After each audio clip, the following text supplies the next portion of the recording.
Welcome to Terror Talk. Hello. Hello, Kathy. So today we're going to talk about Tom Holland, Awesome. but not Spider-Man. Spider-Man? No. So who is the OG Tom The Holland? real Tom Holland? Please stand up. Because, you know, we love you, Tom, Spider-Man Tom, but this is not the Tom Holland we're going to talk about today. And I was just writing this note to myself before we started, because that's the thing about the Tom Holland we're going to talk about today is he has made what many people considered were going to be horrible films and many directors had passed on. And he takes these films and he makes them into classics. Absolutely. So Tom Holland is an American filmmaker. He was born on July 11th, 1943. And he has such an influence in the horror genre that goes back to the early 80s. When we were at Monsterpalooza a couple years ago, I had the ability to meet him and speak to him for a few minutes, because he's one of those guys where he had a lot of people for signing, but he wasn't, you know, a top guy because he's an older guy, and unless So you you're get from to that talk time. to So I those. actually got to talk to him and was so excited, and he was so humble because I said, you know, you were such an important part of like my journey into horror, and he was like, oh, thank you. He's such a humble man.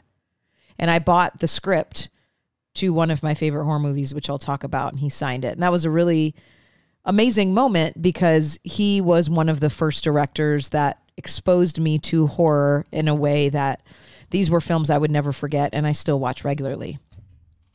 So his influence was huge. It goes back to the 1983 sequel to the classic Alfred Hitchcock film Psycho. He did Psycho 2. A lot of folks don't realize that that movie was actually one of the most, if not the most popular out of the entire series, including the first. So crazy. And we're going to talk about that movie in a little while because it's actually really flipping good for a number of reasons. So directing and co-writing the first entry in the long-running Child's Play franchise. Child's Play, so many directors passed on this film. You can understand why, right? You can totally understand why. You can almost hear the pitch in your head and go like, Yeah. when it's so fun. This was a time where there had only been a few movies made about dolls. There was Talking Tina on Twilight Zone and maybe one other. I don't even know if Dolls was out. You know, Dolls was out, but that was a flop. Right. Okay. Right. There wasn't this surge that we now see in dolls that have come alive. And I think that we really have to give Child's Play a lot of credit for that, because if you read the script for Child's Play and you think about what it could become, it looks pretty lame. Yeah. Yeah. Tom Holland brought this film to life and made it something, in my opinion. It's a 4-star movie for me. It's a awesome one. He also wrote and directed the cult vampire film Fright Night, the original. If you didn't know, there was one made back in the 80s. And that was the book that I bought from him at Monsterpalooza. It was a total transcription and it was the script. So that was very exciting. And that was actually his directorial debut. He wrote the script for the 1982 crime thriller Class of 1984, which is a fun slasher. He just has this like ability to come up with these really fun. I watched a couple podcasts with him and he's so humble because we were like, you are a legend. He's like, I really don't think I am, but okay. And he's not in like a, no, I'm not. I mean, he really doesn't believe he is. No, it's not like fake downplaying. He also directed the Stephen King adaptations of The Langoliers and Thinner. And then he directed 3 episodes of the horror anthology Tales from the Crypt. I want to talk about this guy because he doesn't even talk about himself as much as he should. He's a 2-time Saturn Award recipient. He made the jump into children's literature in 2018 when he co-wrote How to Scare a Monster with fellow writer Dustin Warburton. So he takes, like I said at the beginning, he takes these projects people don't want and he makes them something huge.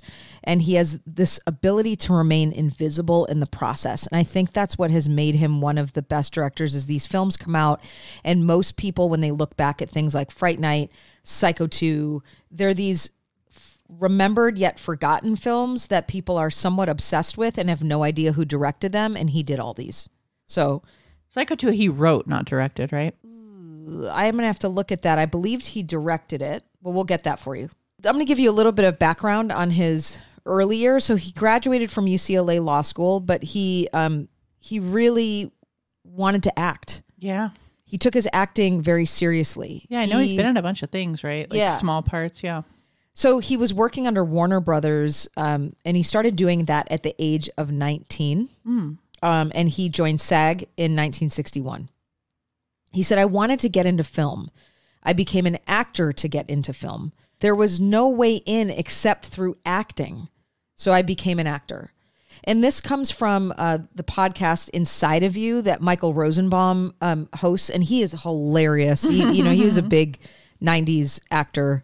He was on the show Roswell. And then I think he was also he played Lex Luthor on Smallville. Oh, fun. You like the podcast? This was the first time I had listened to it with Tom Holland on it, and I really liked it a lot. And Michael he's so enthusiastic about having Tom on there, and he's like, you see my poster of this in the back? Like, everyone loves Tom, and Tom doesn't understand it. He doesn't understand that he's a legend. So it's so cool to watch him, because he's this older guy. He's like, I've worked here and there, and they're like, seriously, you're amazing. I love that, though. So I chose him as one of this list of influencers in horror because so many people know his work, but few really know who he is. So his movies are typically affiliated with the actors, the effects, production companies.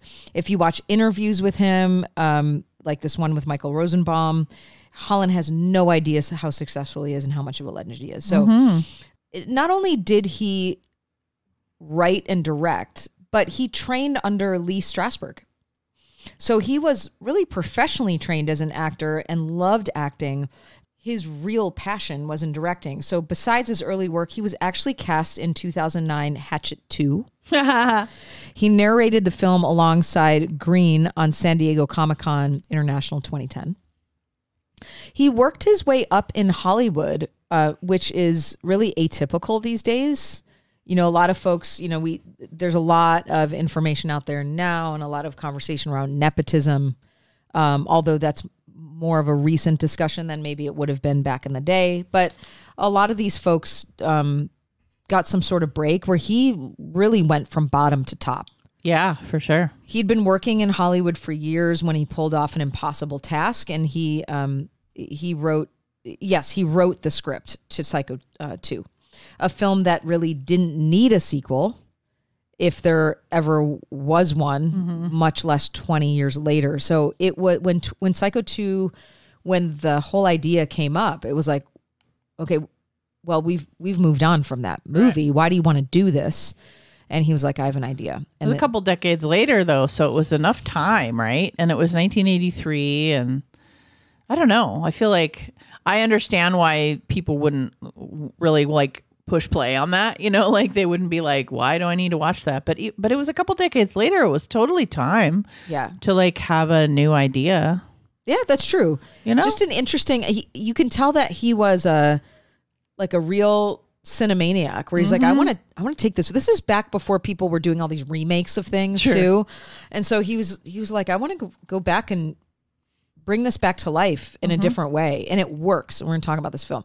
So in an article by Vinny Mancuso, Fright Night at 35, director Tom Holland on the film's legacy and why elevator horror is pretentious.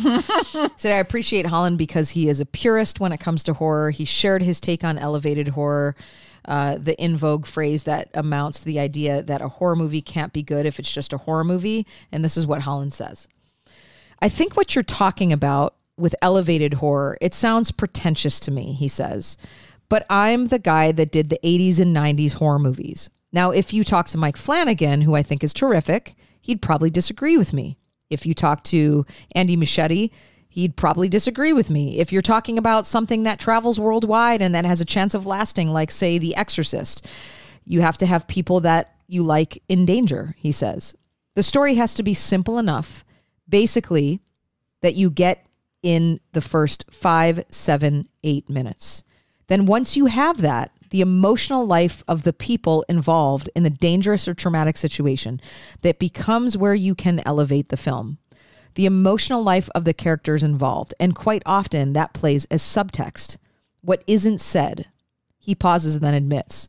The question is an hour discussion, and there's no right or wrong to it. So he has this love-hate relationship with the way in which horror has kind of moved into this very profound place. He's like, I'm a slasher guy. In my time, that would have been The Exorcist. It would have been Tobe Hooper's Chainsaw Massacre, Holland says. It would have been George Romero's Night of the Living Dead. I can't tell you what that was like. The first film that blew my mind, that made me aware of editing, was Psycho. Psycho was the granddaddy of all of them, and it changed everything. I mean, that was what kicked open the floodgates, and that's the beginning of the slasher. It is also the beginning of brilliant filmmaking in horror. But there's a crucial ingredient missing from the sauce these days, Holland says. I do tend to find horror sort of self-conscious and pretentious at this point. The 80s and 90s, before it tailed off, was fun, F-U-N, fun. And it's harder to find fun right now in horror. Absolutely. I was wondering if maybe we might want to have a little fun. Holland Facts with Girl! Let's have some fun with Tom. Tom Holland Facts with Kath. Let's do it. In Psycho 2, what makes Mrs. Spool, the cook at the diner, The name. an important character? What's her relevance? Okay. Number 2, Tom Holland got his start directing this in the 1970s. Was it A, Pillsbury turnover pies? These are commercials. Got it. B, Life cereal, or C, Hasbro toys? Okay. I have a guess. Number 3, in Fright Night, Chris Sarandon, who played Jerry, the head vampire, had an idea to eat apples throughout the film. What was his influence? Oh, interesting. Number 4, how old is the character of Andy Barclay turning in Child's Play? It's his birthday. So how old is he becoming? Okay. Like in Child's Play or today? In Child's Play. Okay, got it. He celebrates his blank birthday. I remember, but I don't remember the number. It'll be a guess. And number 5, when Holland was a struggling young actor, who helped him secure a place in the actor's studio? Was it Jane Fonda, Shelley Winters, or Anne Margaret? Okay, awesome. We will be learning about those things later. So I wanted to just take the remainder of the episode and talk about Psycho 2 and Fright Night and kind of bring you into the discussion because these are two really good films that I know you've seen as well. Psycho 2 was such an unexpected, successful film. And I think that writing the script, what he did is he took all of the psychological terror and the psychological elements from number 1 and talk about elevated. He elevated it to a place where we now really get to go inside of Norman's life.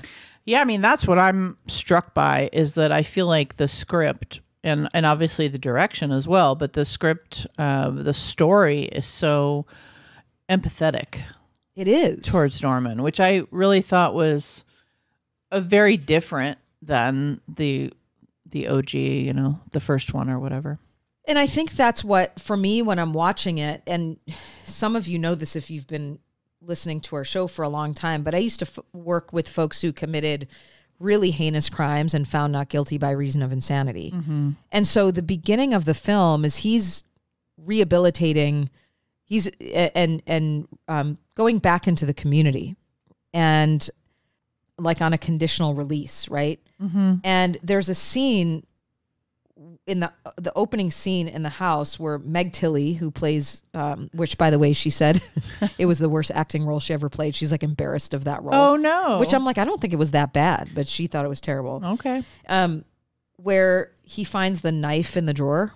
Yeah. And he pulls the knife out because he's making a sandwich. Mm-hmm. And you can, first of all, Anthony Perkins was such a great actor that there are about 50 different emotions that he's experiencing in that one scene. He's so good.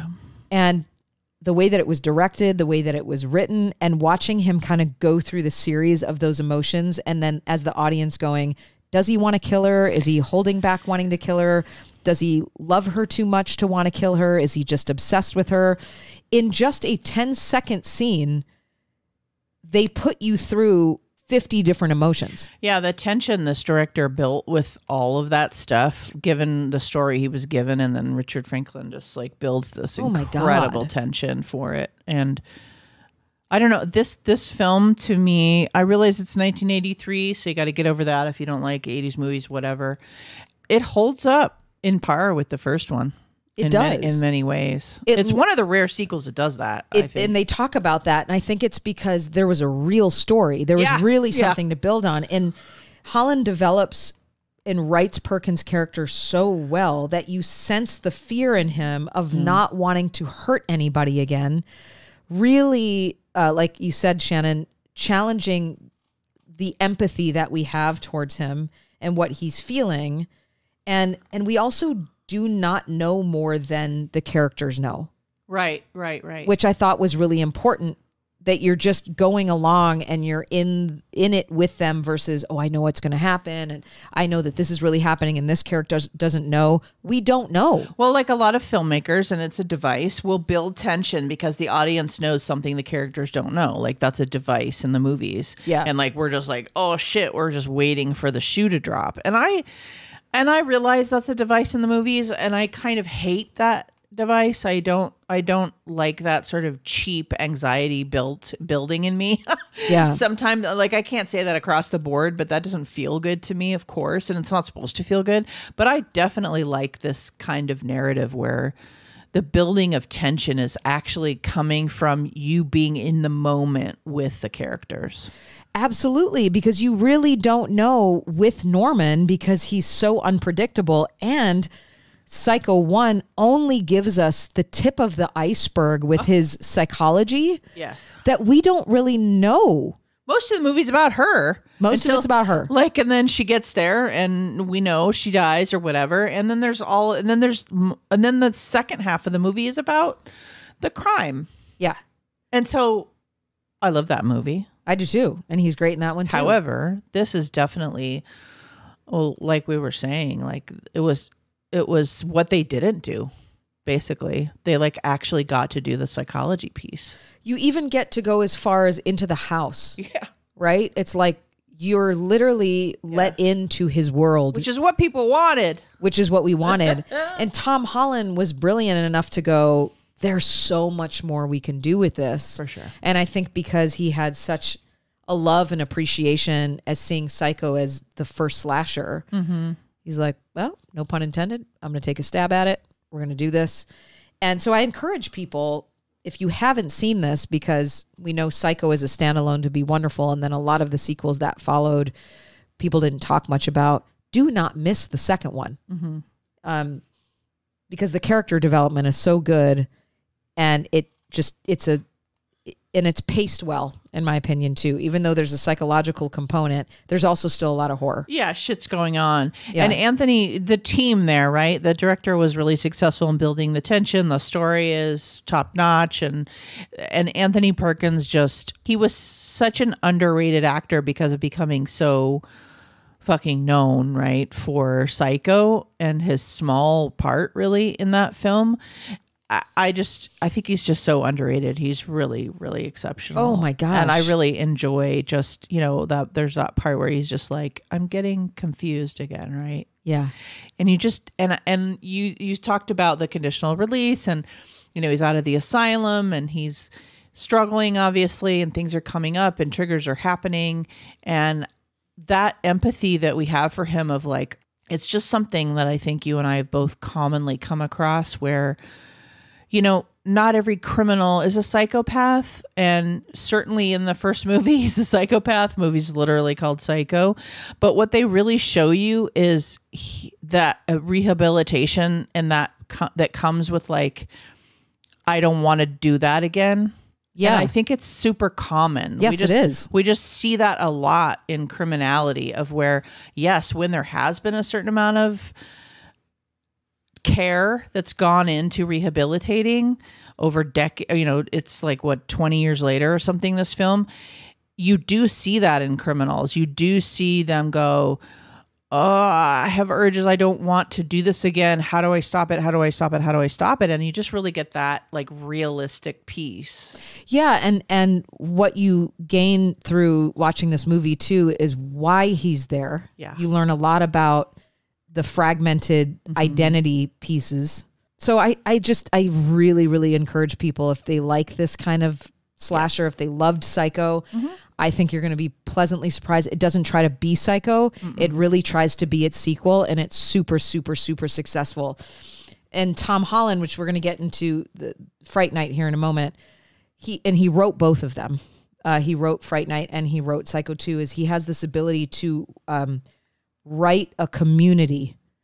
And Fright Night's the same thing too. There's a subdivision. There are multiple characters. He builds a community in his films, and especially in the 80s, that was a big thing that we saw in movies, and he does it so successfully. I think about, he didn't do The Burbs, but I think of that kind of, everyone kind of knows one another. In Fright Night, we're going to kind of shift into that now too. This is his directorial debut. So not only did he write this was the first film that he directed. American supernatural horror film. Film follows teenager Charlie Brewster, played by William Ragsdale, who discovers that his next door neighbor, Jerry Dandridge, played by the amazing Chris Sarandon, is a vampire, and nobody believes him. So he wrote this, he directed it, and this movie became something that I don't think most people anticipated. It was redone in 2011, and I will say I did like the remake a lot. And Chris Sarandon has a cameo in it. So at first glance, it seems like this just cheesy vampire movie with goofy characters, over-the-top performances. Chris Sarandon plays like this very seductive vampire. I looked in at an article called Fright Night, an article in Collider and written by Catherine Ann, and she talks about how like Chris Sarandon is very seductive. He's got his 80s clothes on. But all that camp goes hand in hand with the movie's surprising themes. And this movie actually had a lot of queer themes. Buried beneath the story of Charlie, there's a lot of suspicion that Jerry has and he have some sort of sexual connection there. At the same time, he also, Jerry, the main vampire, also has a potential intimate relationship with his keeper too. So there's a lot of there are LGBTQ themes involved, and other characters in the movie, like the kid who played Evil. It's sort of a metaphor for a child who has been bullied and looked at and othered and an outsider in his own community, and that Jerry's going to come in and save him by biting his neck and turning him into one of them.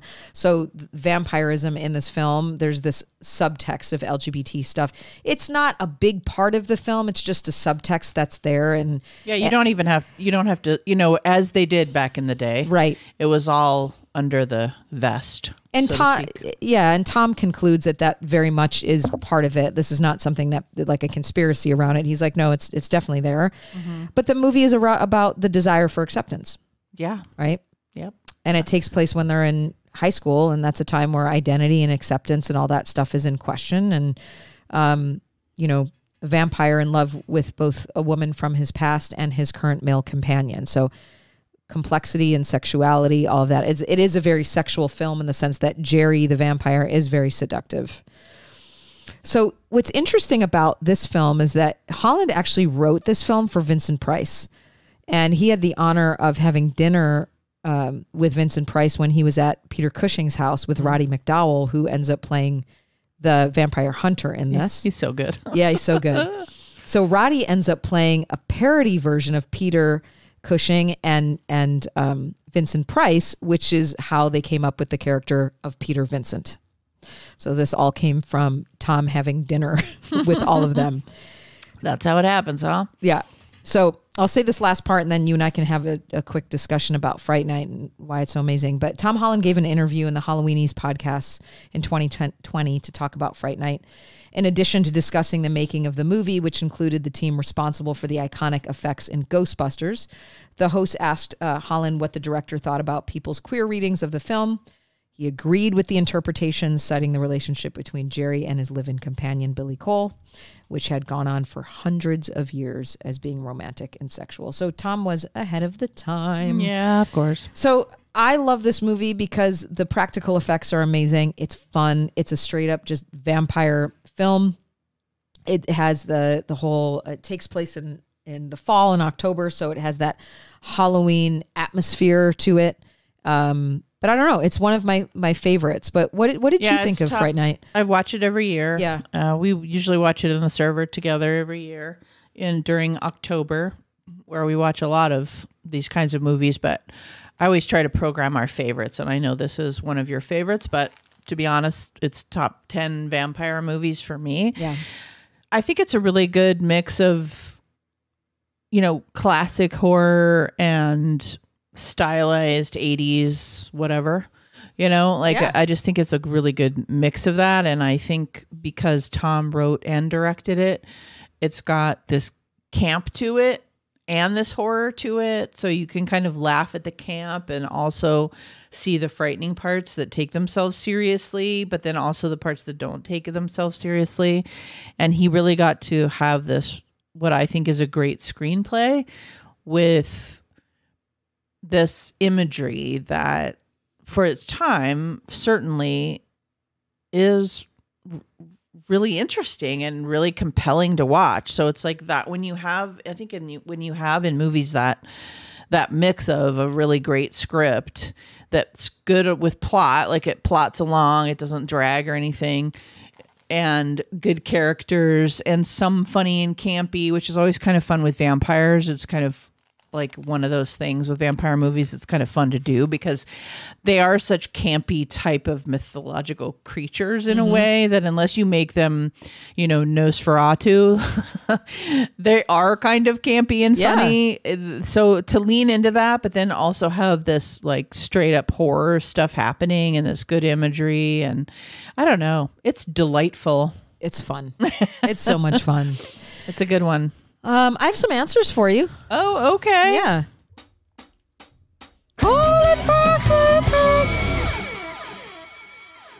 In Psycho 2, what makes Mrs. Spool, the cook at the diner, an important character? I don't remember. I don't know. She is Norman's real mother. Oh, that's right. I forgot that. Is that amazing? I know. I just didn't care, I guess. I was so caught up in the house and everything. Well, there is a lot that happens at the end. A lot that they kind of like. I literally spaced that. I guess it wasn't the most important thing for me. I guess. I don't know. I have to watch it again, I guess. Yep. It's one I definitely will.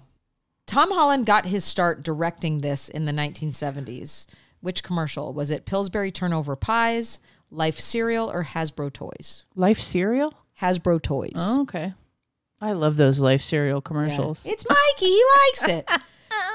Number 3, in Fright Night, Chris Sarandon, who plays Jerry, had an idea to eat apples throughout the film. What was his influence? Gosh, I have no idea. Jerry had the DNA of a fruit bat. Oh God. Isn't that awesome? I love that so much. Like, I'm in character. I like fruit. So amazing. Little inside joke. Right? How old is the character of Andy Barclay in Child's Play? 6? Yes. 6. Oh, yay. I guessed correctly. When Holland was a struggling young actor, who helped him secure a place in the actor's studio? Jane Fonda, Shelley Winters, or Anne Margaret? Shelley Winters? Yes. Oh. Ding, ding, ding, ding. I got a couple. Yay. Winning. I'm winning. Was this fun? Was this fun to dig into Tom Holland? I've been wanting to do this for a while. I mean, I knew you already liked him and liked the movies and respected him, but like, did you learn some more about him? Do you feel like? And I don't think I'd ever watched Psycho 2 all the way through and paid that much attention to it. So I love that I was like, I'm going to do this for the show, but also I'm really curious about it. And then just watching more of his personality on the podcast confirmed the person that I met that day. And he's just a lovely guy. And I think he loves horror and he has loved his job and he's had fun with it. And I think it has shown through his work. Yeah, it's really nice when we can pay homage or give attention to in our own corner of the internet to somebody who, it sounds to me like, you feel, and now I feel as if like truly deserves the attention and the love, you know? Yeah. That always feels nice. Yeah. In media. It always feels nice to highlight somebody who just feels like a good human. Exactly. That's awesome. So thank you so much for that, Kathy. I appreciate it. This has been an episode of Terror Talk. My name is Shannon. And I'm Kathy. Sleep safe, everyone.